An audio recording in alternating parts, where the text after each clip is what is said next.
آج ہم دیکھیں گے کہ برصغیر میں مسلمانوں کا نصاب تعلیم کیا تھا۔ اسلامی نظام تعلیم تھا تو اس میں قرآن حکیم کو مرکزی حیثیت حاصل کی۔ مدارس میں نصاب میں سب سے پہلے جو ہے قرآن کی تعلیم جو اہمیت دی جاتی تھی اور قرآن کی تعلیم دینا لازمی ہے۔ اس کے علاوہ تفسیر، حدیث اور فقہ کی تعلیم بھی دی جاتی تھی۔ یہ لازمی مضامین تھے۔ اختیاری مضامین کے طور پہ ہمارے سامنے علوم، حساب، طب، نجوم، زراعت یہ مضامین نظر آتے ہیں۔ یہ مضامین اختیاری تھے۔ طلباء کی مرضی تھی کہ وہ اگر چاہیں تو یہ مضامین پڑھ سکتے ہیں، اگر چاہیں تو اپنی مرضی کے ان میں سے کوئی بھی مضامین جو ہیں وہ اختیار کر سکتے تھے، اپنی دلچسپی کے مطابق، اپنی آسانی کے مطابق انہیں آزادی تھی۔ لیکن قرآن حکیم کو، قرآن مجید کی تعلیم کو، تفسیر کو، حدیث کو انہیں ہمیشہ مرکزی حیثیت حاصل رہی تھی۔ قرآن پاک کی تفہیم کے لیے، قرآن پاک کو سمجھنے کے لیے مختلف مضامین جو ہیں وہ وقت کے ساتھ ساتھ نصاب میں شامل ہوتے گئے تھے، تاکہ اسٹوڈنٹس جو ہیں صرف قرآن پاک کو پڑھے نہیں بلکہ اس کو سمجھ بھی سکیں اور اس کی صحیح اس کا فہم جو ہے وہ حاصل کر سکیں۔ قرآن پاک میں سیرو فی الارض اور مشاہدہ کائنات کے بارے میں بار بار کہا گیا ہے، اور قرآن پاک میں تاکید کی گئی ہے کہ کائنات کا مشاہدہ کیا جائے، اپنے ارد گرد کی چیزوں کو آبزرو کیا جائے، دیکھا جائے، سمجھا جائے۔ اور اسی وجہ سے کائنات کے مشاہدے کی تاکید کی وجہ سے ہی ہم دیکھتے ہیں کہ سائنسی علوم کو بہت زیادہ ترقی حاصل ہے، اور آہستہ آہستہ سائنسی علوم جو ہیں وہ نصاب کا حصہ بنتے چلے گئے، اور سائنسی علوم کو بھی بہت زیادہ توجہ دی جاتی ہے۔ علم الکلام کا وجود بھی آہستہ آہستہ عمل میں لایا گیا۔ علم الکلام جو ہے یہ وہ مضمون تھا، فلسفیانہ علوم جو ہیں وہ بھی نصاب میں شامل ہونے لگے۔ خاص کر علم الکلام کی بات کی جائے تو یہ ایسے مضامین تھے جو ان اعتراضات کا جواب دیتے تھے جو قرآن پاک کی تعلیم سے اٹھائے جاتے تھے نعوذ، اور قرآن پاک کو سمجھنے کے لیے عربی زبان کو بھی ترقی دی گئی۔ عربی زبان اور ادب جو ہے اسٹوڈنٹس کو سکھایا گیا۔ برصغیر کا نصاب اگر ہم دیکھتے ہیں تو وہ ہمیشہ ایک جیسا نہیں رہا، بلکہ وقت گزرنے کے ساتھ ساتھ تبدیلیاں ہوتی گئیں، اور وقت اور زمانے کے لحاظ سے جو تبدیلیاں ریکوائر تھیں وہ نصاب میں کی جاتی ہیں۔ اب ون بائی ون ہم دیکھیں گے کہ نصاب جو ہے وہ کیسا تھا۔ مختلف جو تعلیم کے مدارج ہوتے ہیں، ابتدائی مدارج، ابتدائی درجہ ہوتا ہے، ثانوی درجہ، اعلیٰ درجہ، تو ہر درجے پہ نصاب کیسا تھا۔ سب سے پہلے ہم دیکھتے ہیں کہ ابتدائی درجے کا جو نصاب تھا وہ کیسا تھا۔ ابتدائی کلاسز ہیں، چھوٹی ہیں، لوور لیول ہے، بھی بچوں کی استعداد کم ہے۔ اس لیول میں کے نصاب میں بچوں کو معمولی پڑھنا لکھنا جو ہے وہ سکھایا جاتا تھا، ابتدائی حساب کیسے کرنا ہے وہ سکھایا جاتا تھا۔ اس کے علاوہ اسلام کے جو ابتدائی اصول ہیں ان کے بارے میں بھی سکھایا جاتا تھا، اور کچھ چیزیں بنیاد جو ہیں جو ضروری تھیں وہ یاد کروائی جاتی تھی۔ اس زمانے میں عام طور پہ برصغیر میں جو زبان بولی جاتی تھی، جو مسلمانوں کی زبان تھی، وہ فارسی تھی، تو اس لیے جو ذریعہ تعلیم تھا وہ بھی فارسی رکھا گیا تھا۔ کہ مکاتب میں ابتدائی تعلیم دی جاتی تھی، جیسے اسٹارٹنگ میں پڑھا تھا کہ مکتب جو ہے وہاں ابتدائی تعلیم دی جاتی تھی، تو اس لیے مکاتب کی ذریعہ تعلیم جو تھا وہ فارسی رکھا گیا تھا۔ فارسی کی کتابیں گلستان اور بوستان جو ہیں وہ نصاب میں شامل کی گئی تھی۔ کہ فارسی زبان کو بچے سمجھ سکیں۔ مکاتب میں مسلمان اور غیر مسلمان لڑکے لڑکیاں جو ہیں وہ اکٹھے تعلیم حاصل کرتے تھے۔ قرآن مجید کی تعلیم جو ہے صرف مسلمان بچوں کے لیے لازمی تھی۔ اس کے علاوہ ابتدائی تعلیم جو ہے اس کی جو مدت ہے وہ متعین نہیں تھی، غیر متعین تھی، کہ جو نصاب ہے جب تک اس کو اچھی طرح بچہ سمجھ نہیں لیتا، بے شک وہ جلدی سمجھ لیتا ہے تو جلدی ثانوی لیول میں آ جائے گا، ثانوی تعلیم کے لیول میں، اور اگر دیر سے سمجھتا ہے تو کچھ زیادہ ٹائم سے بھی آ جا سکتا ہے۔ یہ تو تھا ابتدائی تعلیم کا نصاب۔ اب ہم دیکھیں گے کہ ثانوی تعلیم کا نصاب کیا تھا۔ ثانوی تعلیم کے نصاب میں اگر ہم دیکھیں تو اس میں زبان اور ادب کی تعلیم تو دی ہی جاتی تھی، اس کے ساتھ ساتھ دفتری اور قانونی علوم کی جو تعلیم ہے وہ بھی دی جاتی تھی، تاکہ ثانوی تعلیم میں بچے زندگی میں مختلف معاملات کو سمجھ سکیں، زندگی کی ضروریات کو پورا کرنے کے قابل ہو سکیں۔ تو نصاب میں جو مضامین شامل ہیں وہ تھے ادب، انشا، حساب، تاریخ، اخلاقیات، فقہ، خوش نویسی۔ یہ وہ مضامین تھے کہ جن کی تعلیم ثانوی لیول پہ دی جاتی تھی۔ ثانوی لیول پہ بھی جو ذریعہ تعلیم تھا وہ فارسی ہی تھا، لیکن اس کے ساتھ ساتھ جو ہے وہ عربی زبان و ادب کی تعلیم دی جاتی تھی، کیونکہ اعلیٰ تعلیم جو تھی وہاں ذریعہ تعلیم جو تھا وہ عربی تھا، تاکہ طالب علم اگر ثانوی تعلیم کے بعد اعلیٰ تعلیم حاصل کرنے کے لیے جائیں تو انہیں کوئی مشکل پیش نہ آئے۔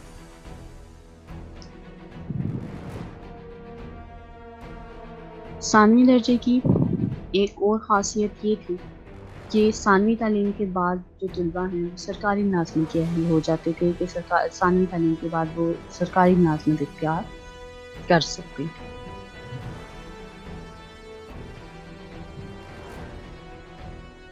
اب ہم دیکھتے ہیں کہ اعلیٰ تعلیم کا نصاب جو ہے وہ کیسا تھا۔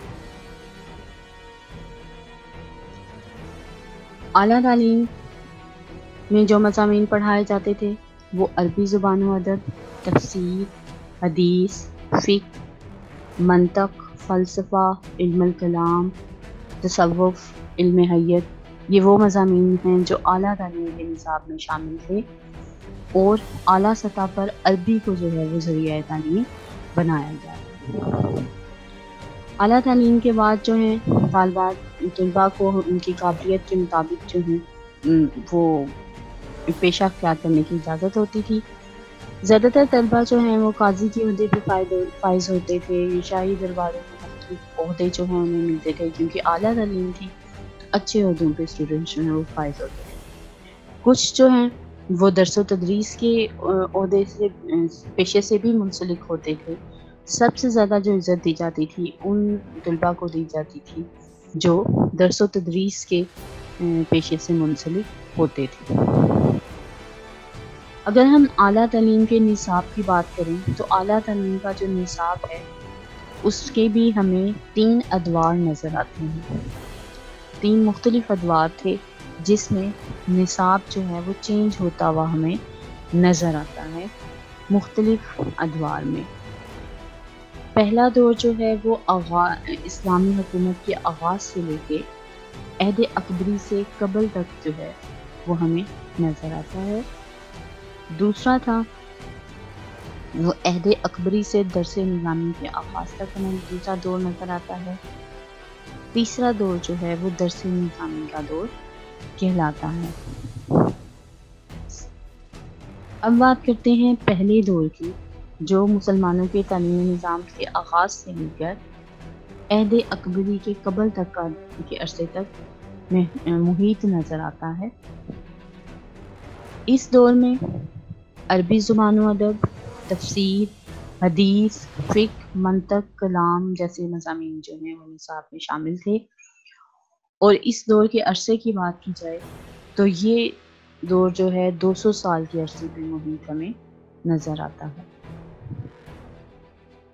دوسرا دور عہد اکبری سے درس نظامی تک کا دور تھا، اور پہلے دور میں سکندر لودھی کے زمانے میں جو ہے یہ رجحان پیدا ہوا تھا کہ فلسفہ اور منطق کو جو ہے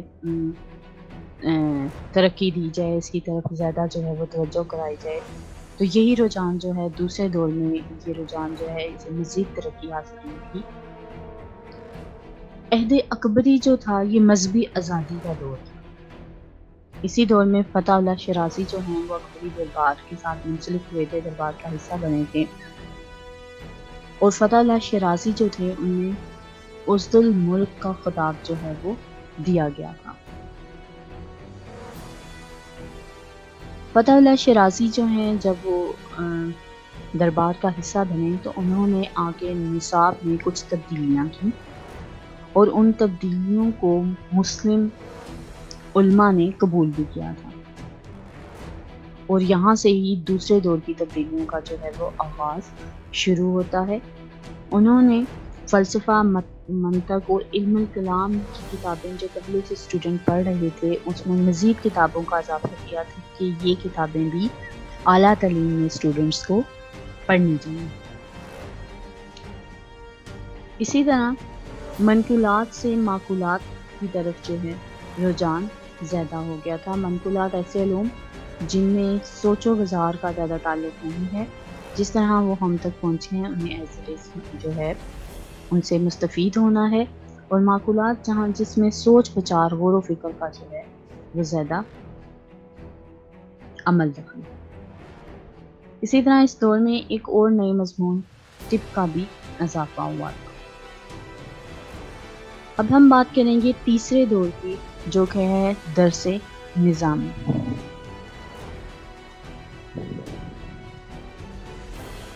اورنگزیب عالمگیر کا جو دور حکومت تھا اس میں ملا نظام الدین رحمۃ اللہ علیہ اسلحالوی جو ہیں انہوں نے اکبری دور کا جو نصاب تھا اس میں کچھ ترامیم کی، اس میں کچھ اضافے کیے، اور نیا ایک نصاب تعلیم جو ہے وہ پیش کیا تھا، اور اسے کہا تھا کہ یہ درس نظامی ہے، اور بعد میں اسے برصغیر کے تمام مدارس میں رائج کر دیا گیا تھا۔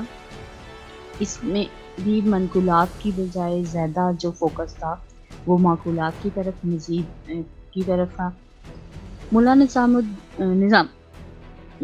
الدین نے کچھ کتابوں کا اضافہ کیا تھا نصاب میں، اور وہ اسی اصول کے تحت کیا گیا تھا جو فتح اللہ شیرازی نے قائم کیا تھا، یعنی معقولات کی کتابوں کا اضافہ کیا جائے تاکہ اسٹوڈنٹس میں غور و فکر کی صلاحیتیں بڑھیں، سوچ و بچار کی صلاحیتیں بڑھیں، اور زیادہ سے زیادہ وہ سوچ اور منطق اور اپنی جو ریزننگ کی ایبیلٹی ہے اسے استعمال کر سکیں، ان کی آبزرویشن جو ہے وہ زیادہ اچھی ہو سکے۔ جب معقولات کی کتابیں زیادہ شامل کر دی گئیں تو اس کا نتیجہ یہ نکلا کہ نقلی علوم جو تھے، جو منقولات تھے، وہ بے توجہی کا شکار ہو گئے تھے، اور اسلامی مدارس میں جو پہلے انہیں مقام حاصل تھا وہ مقام حاصل نہ رہا۔ منقولات کی بات کی جائے تو اس میں قرآن، حدیث، فقہ یہ علوم جو ہیں ہمیں واضح طور پہ نظر آتے ہیں جس میں چینج نہیں ہے۔ مولا نظام الدین کی بات کی جائے تو انہوں نے یہی اصول جو ہے وہ اپنایا تھا کہ نصاب میں زیادہ سے زیادہ مشکل سے مشکل جو کتابیں ہیں وہ شامل کی جائیں تاکہ وہ طلباء کے مطالعے میں آئیں اور ان کی غور و فکر کرنے کی اور سمجھنے کی صلاحیت جو ہے وہ بڑھ سکے۔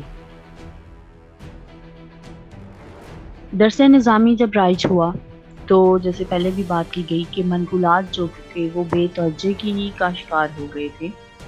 اس کا ازالہ کرنے کے لیے شاہ عبد الرحیم نے جو ہے مدرسہ رحیمیہ سٹارٹ کیا تھا دہلی میں، اور قرآن و حدیث کو دوبارہ جو ہے نصاب میں مرکزی حیثیت دینے کے لیے انہوں نے کام شروع کیا تھا۔ بعد میں شاہ عبد الرحیم کے فرزند تھے شاہ ولی اللہ، انہوں نے ہی اس مدرسہ رحیمیہ کو آگے بڑھایا، ان کی تحریک کو آگے بڑھایا، اور درس نظامی کے نصاب میں جو خامیاں تھیں ان پہ تنقید کی، اور انہوں نے قرآن اور حدیث کے علم کو ترقی دینے کے لیے اور اس کو مرکزی مقام جو تھا اس کو قائم رکھنے کے لیے کام کیا، اور شہاب ولی اللہ کی اس تحریک کے بہت مثبت نتائج جو ہیں وہ سامنے آئے تھے۔ اب ہم دیکھتے ہیں کہ جو درس نظامی ملا نظام الدین نے پیش کیا تھا اس کی خصوصیات کیا تھی۔ درس نظامی کی بات کی جائے تو درس نظامی جو ہے تقریباً 400 سال پہلے جب اورنگزیب عالمگیر کا عہد حکومت آیا تھا اس میں ہی اس کا آغاز ہو گیا تھا۔ اس کی چند اہم خصوصیات ہم دیکھیں گے۔ اس نصاب میں فلسفہ، منطق وغیرہ کی نسبت جو ہے قرآن حدیث پہ کم توجہ تھی۔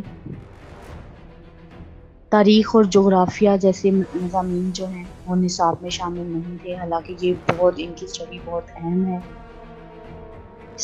صرف و نحو کی کتابیں جو ہیں وہ نصاب میں شامل کی گئی تھیں، کیونکہ صرف و نحو میں غور و فکر ہے، سمجھنا ہے، سوچ بچار زیادہ ہے، تو اس نظام میں معقولات جو ہیں ان پہ زیادہ توجہ دی گئی تھی۔ درس نظامی کی ایک خصوصیت یہ تھی کہ جو اسٹوڈنٹس درس نظامی میں تعلیم حاصل کرتے تھے ان کا مطالعہ قوی ہو جاتا تھا، کیونکہ اس میں مشکل سے مشکل کتابیں جو ہیں شامل کی گئی تھیں اور اسٹوڈنٹس مطالعہ کرتے تھے اور سمجھتے تھے چیزوں کو، اور ان کی معلومات میں اضافہ ہوتا تھا اور ان کا فہم اور تدبر اور سوچ بچار کرنے کی صلاحیت جو ہے وہ بڑھ جاتی تھی۔ اگر ہم درس نظامی کے نصاب کے بارے کو دیکھیں تو ہم اس نتیجے پہ پہنچتے ہیں کہ درس نظامی کا جو دور تھا اس دور میں نصاب میں بہت مشکل کتابیں شامل کر دی گئی تھیں، نصاب کو بہت پیچیدہ اور مشکل بنا دیا گیا تھا، اور اعلیٰ تعلیم کا جو نصاب تھا اس میں منقولات کی نسبت جو معقولات تھے وہ بہت زیادہ اہمیت اختیار کر گئے۔ آج کل بھی اگر ہم دیکھیں تو درس نظامی یہ نصاب جو ہے مختلف مدارس میں پڑھایا جاتا ہے، لیکن ملا نظام الدین نے جو اس دور میں نصاب سجیسٹ کیا تھا اور آج کل جو درس نظامی کا نصاب پڑھایا جا رہا ہے اس میں ہمیں کافی فرق نظر آتا ہے۔